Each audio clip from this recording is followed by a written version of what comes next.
ঈদ মোবারক সবাইকে।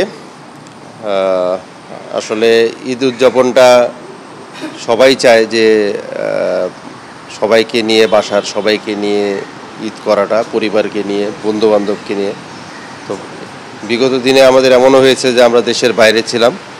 তো যেহেতু এখানে আমরা দেশের মধ্যে আছি, দেশের মধ্যে আসলে ঢাকার মধ্যেই আছি, তো ঈদটা আসলে এইভাবে এখানে আমার অত খারাপ লাগছে না, কারণ যারা ঢাকার বাইরে থাকে তারা আমাদের সাথে এখানে আছে।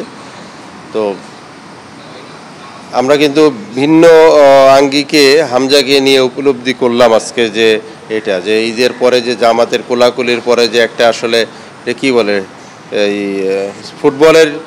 ফুটবলের যে শেল্ডিং, যেটাকে আমরা বলি না, শেল্ডিংয়ের একটা এক্সারসাইজ হয়ে গেছে, যে কীভাবে শেল্ডিং দিতে হয় আর কি। অনেকদিন পরে সেই চর্চাটা আবার হয়েছে। তো এনিওয়ে, সবাইকে ঈদ মোবারক আবারও।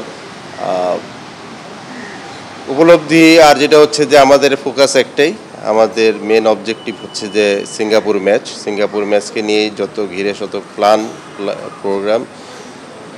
এইখানে এই জয়টা ছাড়া আমাদের কোনো বিকল্প নাই, জয়ের চিন্তা নিয়েই আমরা আগাচ্ছি। ইনশাআল্লাহ এই ঈদের আনন্দটা জয় দিয়েই যেন দেশবাসীকে দিতে পারি, সেটাই হলো আমাদের সবার চাওয়া পাওয়া। হামজা যেটা বললো যে আসলে আসার পর থেকেই যে এরকম জিনিসটা সে পাচ্ছে, নট অনলি আজকে নামাজ পড়াটা নেই, সে বিগত দিনেও এসেছে, বিগত সময়ে যে সময়টা পার করেছে, এই যে ক্রেজটা যে তৈরি হয়েছে ফুটবলের, সে বলল আমি শুধু এখানে না, আমি সোশ্যাল মিডিয়ায় আমাদের ওর যে এখানে খেলাধুলা করে, ওর যে ক্লাব, ওর যে কলিগ, সবাই তাকে খুব বাংলাদেশের ব্যাপারে জানছে এবং করছে। তো বললো যে কোনো জিনিসই এখন যাচ্ছে এবং সেটা আমি এটা পাচ্ছি। তো আজকে যেটা এখানে এনভায়রনমেন্ট হয়েছিল, তখন আমরা একটু জোকস করে বলতেছিলাম যে এরকম তো আমাদের সাথে একজন ছিল